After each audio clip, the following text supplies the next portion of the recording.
నేనైతేనండి ఈ సమ్మర్ హాలిడేస్‌లో ఊరికెళ్ళినప్పుడు మా నాన్న టీవీఎస్‌తో బండి నేర్చుకున్నానండి. నేర్చుకున్నప్పుడు మా ఊరి కట్టపైకి అయితే ఫస్ట్ వెళ్ళాననమాట.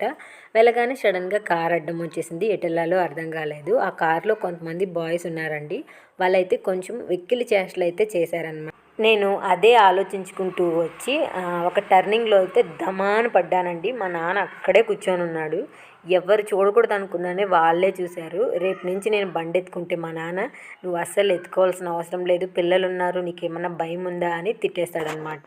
నాకైతే మోకాలు చిప్ప పగిలిందండి ఆ రోజు. ఇంకా మా హస్బెండ్‌కి ఫోన్ చేసి చెప్పాననమాట ఇట్లా అని. "ఏం కాదులే ఇవన్నీ మామూలే" అన్నాడు. నా ఫ్రెండ్ అక్కకి ఫోన్ చేసి "ఇట్లా అన్నారక్క, వెకిలి చేష్టలు చేశారు" అంటే మిడిల్ ఫింగర్ చూపించాల్సింది అనింది. అది అంటే నాకు ఏంటో ఇప్పటికీ ప్రామిస్‌గా మీనింగ్ అయితే తెలీదండి. నేను పడిన మరుసటి మార్నింగు 5:50కే మళ్ళీ బండెత్తుకొని రోడ్డు పైకైతే వెళ్ళిపోయానండి. అంత ఇంట్రెస్ట్